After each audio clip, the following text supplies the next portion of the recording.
이 새벽에 너무 무거운 주제인데요. 이렇게 나누게 되었습니다. 요새는 정말 너무 무분별하게 이러한 일들이 많이 일어나요. 살인에 대한 일들이 많이 일어납니다.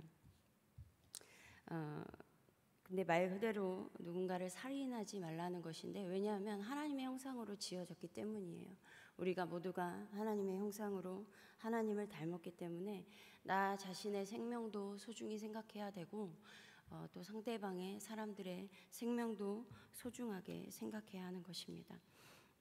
살인에는요, 고의하고 과실이 있어요.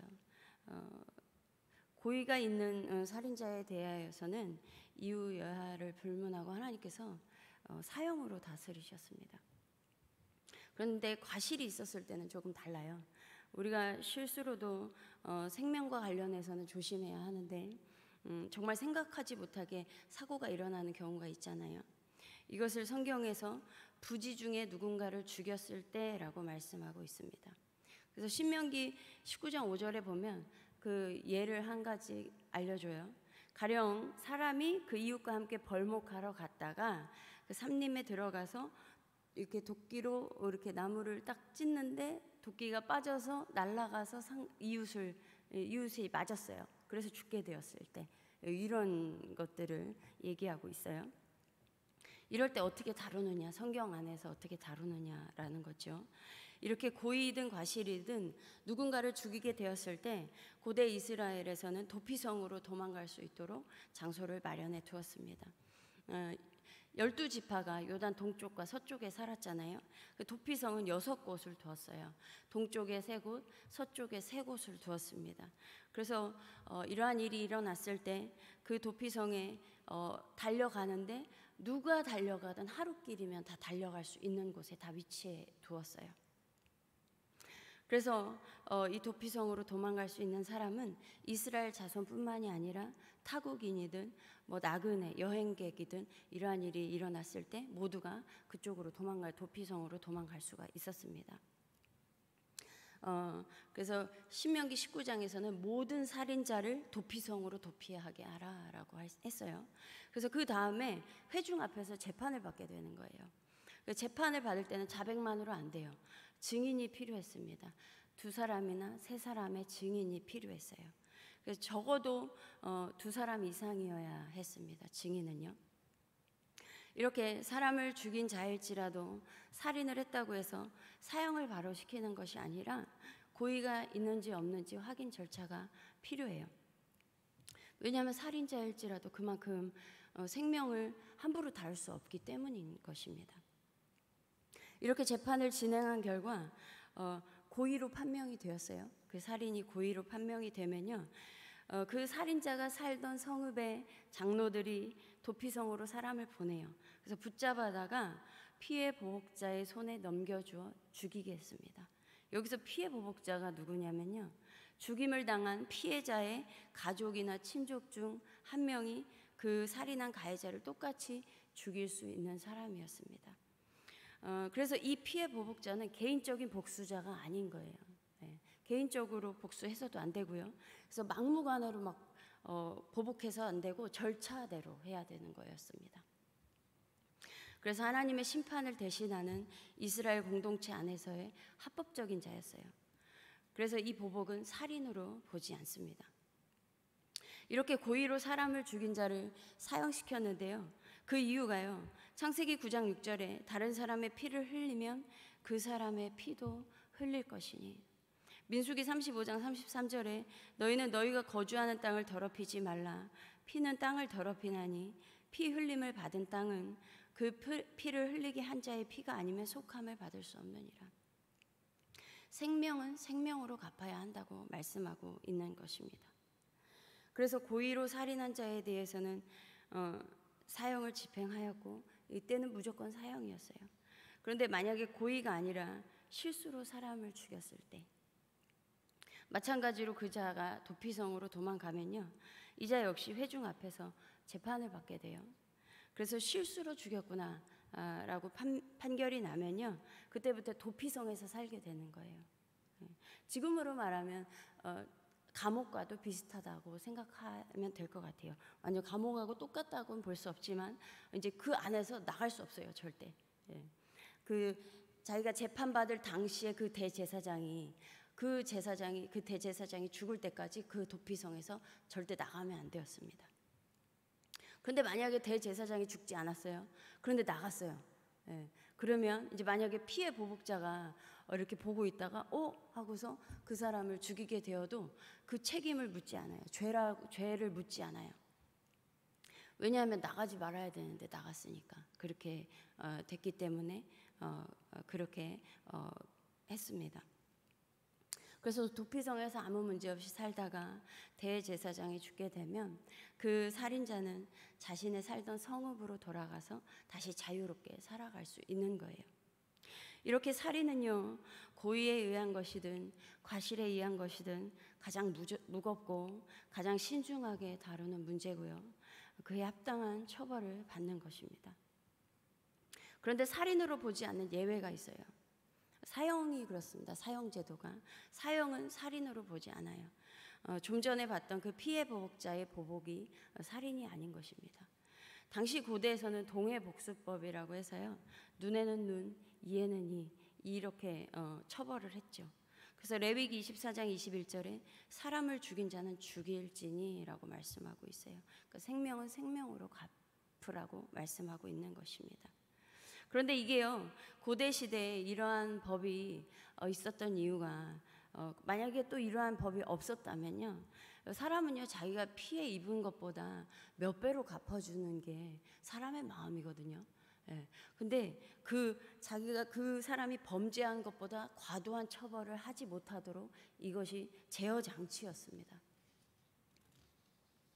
그래서 절차에 따라 합당하게 사형을 집행하는 것은 살인하지 말라라는 계명을 어기는 것이 아니었어요. 그리고 또 예외가요, 정당방위일 때요. 출애굽기 22장 2절 3절에 보면요, 도둑이 우리 집을 뚫고 들어와요. 예. 근데 그것을 보고서 쳐 죽였어요. 예. 그 피 흘린 죄가 없어요. 그런데 해가 돋은 후에는 피 흘린 죄가 있다라고 하는데, 이게 무슨 뜻이냐면 밤에 만약에 우리 집에 누가 쳐들어왔어요. 그러면 이 당시에는요, 지금처럼 뭐 외부에 불빛이 있어서 어느 정도 이렇게 형상을 알아볼 수 있는 게 아니라, 그 당시에는요 바뀌고 아니고 다 시커매서 아무것도 보이지가 않았어요. 예, 그래서 알아볼 수가 없는 상황이죠. 그래서 자신이 어떻게든 방어하다가 이러한 일이 발생했을 때요, 죄가 없는 거예요, 밤에는요. 근데 낮에는 또 그러한 일이 벌어졌을 때 또 죄가 되는 것이라고 그러한 뜻을 담고 있는 것입니다. 그리고 예외인 것이 전쟁 중일 때. 전쟁은 절대 일어나지 않아야 하지만 안타깝게도 전쟁이 발생을 했어요. 그래서 전쟁 중에서 발생한 죽음에 대해서는 죄를 묻지 않았습니다. 지금까지 말씀드린 것은 현재에도 어느 정도 해당하는 부분이 있어요. 그런데 더 나아가서요, 신약에서는요 근본적인 것을 말씀하고 있죠. 요한일서 3장 15절에 그 형제를 미워하는 자마다 살인하는 자니라고 말씀하고 있습니다. 예, 미움에는요 여러 가지 감정이 있죠. 뭐 섭섭함에서 미움이 발생할 수도 있고, 근데 대표적인 것이 질투에 의한 미움일 때는요 이게 좀 심각해져요. 질투로 인해서 발생했던 사건이 인류 최초의 살인도 질투에 의해서 발생한 거죠. 질투 때문에 너무 미웠던 거예요. 그래서 가인이 동생 아벨이 너무 미워서 살인하게 됐죠. 뿐만 아니라 미움으로 인해서 형제를 노예로 팔았어요. 야곱의 아들들이 요셉이 너무 미워서 노예로 판 거죠. 그리고 또 다윗이 너무 미웠던 사울은요, 왕의 직분을 제대로 감당하지 못하고 수많은 세월을 다윗을 쫓아다니고 죽이려는데 시간을 허비했습니다. 하나님께서 주신 그 소중한 인생과 사명을 안타깝게 낭비한 거예요. 이러한 일들을 볼 때요, 미워하는 자와 살인하는 자를 왜 동일하게 보고 있는지 알 수가 있습니다. 그런데 이 일들을 보세요. 형제끼리 일어난 사건이고요. 또 사울은요, 사위한테 그렇게 한 거예요. 이렇게 가족들 간에도 서로의 감정이 미움의 감정이 심각해지면요, 남보다도 못한 일들이 벌어지는 것이죠. 근데 우리에게도 이러한 일들이 일어날 수 있습니다. 그럼에도 그 사람을 미워하는데 시간을 쓰기보다 하나님을 의지하면서 믿음으로 반응하는 자에게 하나님은 오히려 그 사람을 은혜를 베푸는 자로 세워가시는 것입니다. 그래서 우리가 만약에 미움을 당하는 입장이라면, 누군가가 나를 미워한다라는 입장이라면 묵묵히 하나님을 의지하면서 하나님과 함께 동행하시길 바랍니다.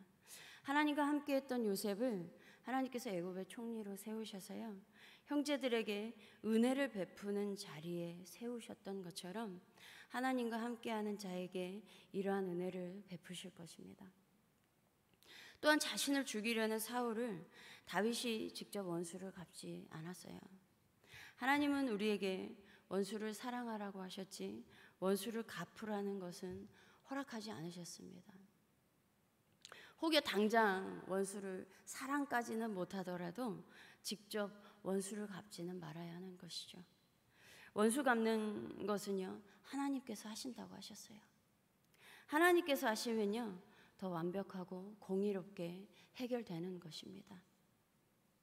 반대로 내가 누군가를 미워하고 있는 사람이라면요, 이제 그 마음을 버리는 것이 좋겠죠.